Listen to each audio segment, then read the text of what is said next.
പാരമ്പര്യവും ആത്മീയതയും തേടിയുള്ള ഋഷികേശത്തിൻ്റെ യാത്രയിൽ എല്ലാ പ്രിയ ഭക്തർക്കും സ്വാഗതം.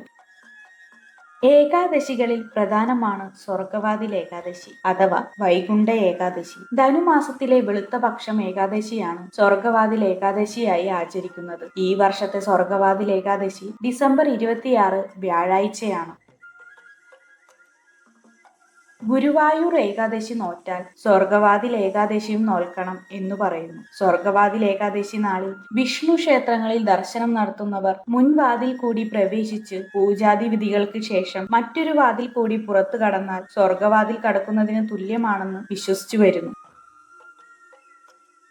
സ്വർഗവാതിൽ ഏകാദശി വ്രതാനുഷ്ഠാനം എങ്ങനെയാണെന്ന് നോക്കാം. സ്വർഗവാതിൽ ഏകാദശി വ്രതാനുഷ്ഠാനം തലേ ദിവസം ആരംഭിക്കേണ്ടതാണ്. തലേന്ന് ഒരിക്കലൂണ് മാത്രമേ നടത്താൻ പാടുള്ളൂ.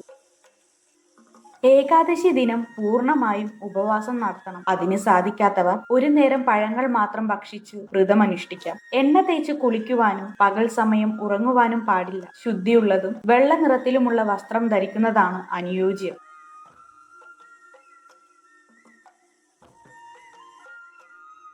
അന്നേ ദിവസം വിഷ്ണു ക്ഷേത്രങ്ങളിൽ ദർശനം നടത്തുകയും ഒരു വാതിൽ കൂടി കടന്ന് മറ്റൊരു വാതിൽ കൂടി പുറത്തു കടക്കുകയും ചെയ്യണമെന്നാണ് വിശ്വാസം. മറ്റു ചിന്തകൾക്ക് ഇട നൽകാതെ വിഷ്ണു ദ്വാദശനാമങ്ങൾ, വിഷ്ണു അഷ്ടോത്തരം, വിഷ്ണു സഹസ്രനാമം എന്നിവ ചൊല്ലുന്നത് ഉത്തമമാണ്. ഏകാദശി ദിവസത്തിലുടനീളം ഓം നമോ നാരായണ എന്ന അഷ്ടാക്ഷര മന്ത്രവും ഓം നമോ ഭഗവതേ വാസുദേവായ എന്ന ദ്വാദശാക്ഷരി മന്ത്രവും 108 തവണ ജപിക്കുക. ഈ ദിനത്തിൽ തുളസി പൂജ ചെയ്യുന്നത് ശ്രേഷ്ഠമാണ്. ഏകാദശിയുടെ പിറ്റേന്ന് ദ്വാദശി ദിവസം തുളസി ഇലയും മലരുമിട്ട പ്രത്യേക തീർത്ഥം സേവിച്ച് വ്രതം അവസാനിപ്പിക്കുക. പാരായണ വീടൽ എന്നാണ് ഇതിന് പറയുന്നത്.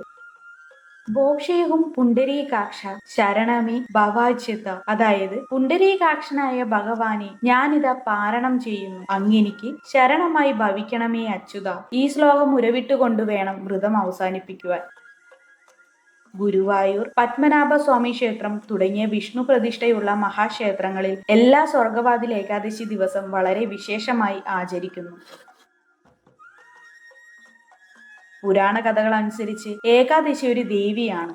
ഏകാദശി ദേവി. ഈ ദേവി വിഷ്ണുവിൽ നിന്ന് ഉത്ഭവിച്ചതാണ്. ബ്രഹ്മദേവൻ സൃഷ്ടിച്ച അസുരനാണ് താലജംകൻ. അദ്ദേഹത്തിന്റെ മകൻ മുരൻ. ഇരുവരും ചന്ദ്രവതിപുരിയിലായിരുന്നു താമസം. ഇവർ ഇന്ദ്രലോകം ആക്രമിക്കുകയും ദേവേന്ദ്ര സ്ഥാനം തട്ടിയൊടുക്കുകയും ചെയ്തപ്പോൾ ദേവന്മാർ മഹാദേവനെ ശരണം പ്രാപിച്ചു. മഹാദേവനാവട്ടെ അവരെ വിഷ്ണുവിന്റെ അടുത്തേക്ക് അയച്ചു. ദേവന്മാർ വിഷ്ണുവിനോട് സങ്കടമുയർത്തിച്ചപ്പോൾ വിഷ്ണുവിൽ നിന്നും സുന്ദരിയും അതീവ ശക്തിശാലിയുമായ ഒരു ദേവി ഉത്ഭവിച്ചു. അന്ന് ഏകാദശി ദിവസമായതുകൊണ്ട് ദേവിക്ക് ഏകാദശി ദേവി എന്ന് പേരിടുകയും ചെയ്തു.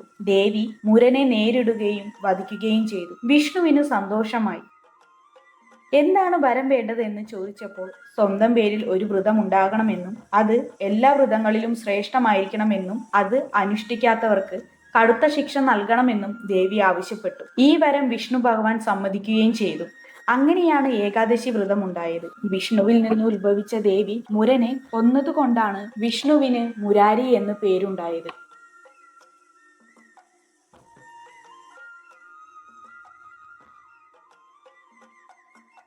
ഗുരുവായൂരിൽ സ്വർഗവാതിൽ ഏകാദശി വളരെ വിപുലമായും ഭക്തി നിർഭരവുമായാണ് അനുഷ്ഠിക്കുന്നത്. സ്വർഗവാതിൽ ഏകാദശി ദിവസം തിരുവനന്തപുരം ശ്രീ പത്മനാഭ സ്വാമി ക്ഷേത്രത്തിൽ ശ്രീകോവിലിനകത്തുള്ള ഒരു വാതിൽ സ്വർഗവാതിലായി കണക്കാക്കി പ്രത്യേക പൂജകൾ നടത്തും. തിരുവിതാംകൂർ രാജകുടുംബങ്ങളുടെ സാന്നിധ്യത്തിൽ രാത്രി നടക്കുന്ന ശീവേലിയിൽ ഭഗവാനെ ഇറക്കി എഴുന്നള്ളിക്കുകയും ചെയ്യും. സ്വർഗവാതിൽ ഏകാദശി ദിനത്തെ ഗീതാ ജയന്തി ഉത്സവ ദിനമായും ആഘോഷിക്കുന്നു. നമ്മുടെ പിതൃക്കൾക്കായി സ്വർഗവാതിൽ തുറക്കുന്ന ദിവസമായത് കൊണ്ടാണ് ഇതിനെ സ്വർഗവാതിൽ ഏകാദശി എന്നും പറയുന്നതെന്നും വിശ്വാസമുണ്ട്. ഈ ദിവസത്തിലാണ് പിതൃക്കൾക്ക് മോക്ഷം കിട്ടുന്നതെന്നാണ് വിശ്വാസം. സ്വർഗവാതിൽ ഏകാദശി അഥവാ വൈകുണ്ഠ ഏകാദശി അനുഷ്ഠിക്കുന്നതിലൂടെ നിങ്ങളുടെ ജീവിതത്തിൽ സർവ്വ ഐശ്വര്യവും ബലം വരും എന്നാണ് വിശ്വാസം.